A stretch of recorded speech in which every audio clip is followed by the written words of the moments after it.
Well, it's Saturday, and we've come to the end of Romans 3. I'm going to read verses 21 through 31 for you today. Now, the righteousness of God has been manifested apart from the law, although the law and the prophets bear witness to it. The righteousness of God through faith in Jesus Christ for all who believe. For there is no distinction, for all have sinned and fall short of the glory of God, and are justified by his grace as a gift through the redemption that is in Christ Jesus, whom God put forward as a propitiation by his blood to be received by faith. This was to show God's righteousness, because in his divine forbearance he passed over former sins. It was to show his righteousness at the present time, so that he might be just and the justifier of the one who has faith in Jesus. Then what has become of our boasting? It's excluded. By what kind of law? By the law of works?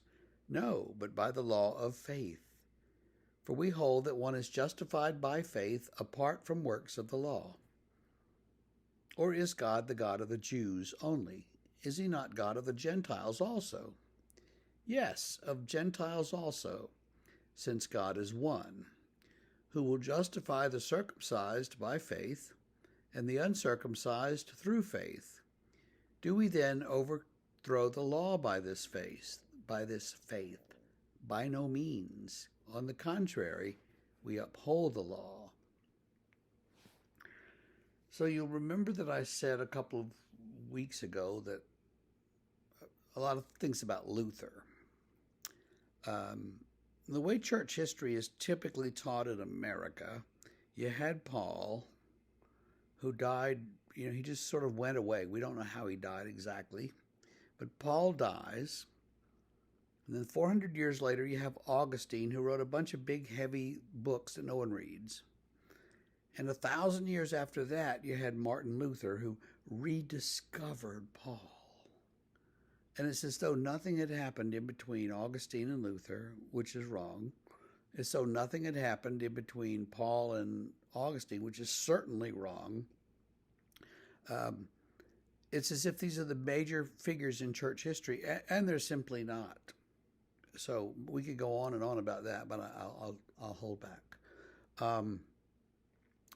And so the way that all of this gets summarized and translated into popular American Christianity is that there's simple ways that you can summarize the gospel to people on the street corner and they'll get it. And one of those is to take them through Romans and read bits and pieces of verses. And one of those is, for all have sinned and fall short of the glory of God.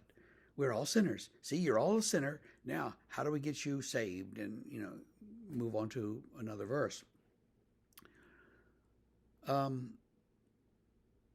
That's true. We all sin. Fall short is an archery term.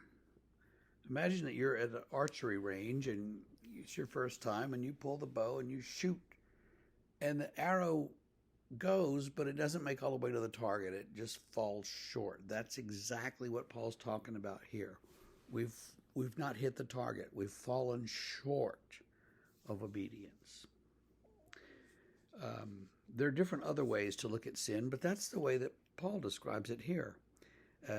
And I think of myself on the golf course trying to drive. I can golf okay, but drives are always just piddling down the hill instead of flying across the way. So I'm not a golfer. But that is not the entire sentence. And here's what I want you to see. There's no distinction between Jew and Greek. All have sinned and fall short of the glory of God, Jew and Greek, and are justified by his grace as a gift. All are justified. So all have sinned and all are justified. There's no, well, you have to believe or you have to do this or you have to do that. Everybody's a sinner. God justifies everybody. Now, I don't know how then to work out all these judgmental passages in the New Testament. I'm not going to dismiss them. I think that when we come to the end of our lives, God's going to do something with those of us who haven't grown up and haven't grown spiritually and haven't matured and don't know Jesus well or at all, to get us there. So some sort of I'm going to say it, purgatorial sort of education or treatment has to happen. The reformers tended to say, well, we'll be instantly perfected when we die, and I don't think that's it. But I don't know. So we're going to leave that question open. But read this again and read the whole sentence. Now, if you're reading in the the New Revised Standard, the NRSV, it does break that into two sentences, but they still stand parallel. It says, all have sinned and fall short of the glory of God, period. They are justified. Well, who are the they? All. Because in Greek, you can pile up participles all day long. You can have sentences that go on for chapters if you can do it. And Paul's pretty good at doing it. So that's one of the things that translators face is how to do this. So I like this little translation, the ESV that I've got on my phone, because it does maintain that sentence structure, even though it's difficult for us to follow it in English sometimes. But look at that and see how it's parallel.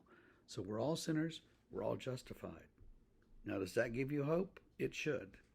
If that makes you feel mad that, well, those nasty people aren't being punished, calm yourself. We'll get to them too. Okay, have a great Saturday, and see you Sunday at church.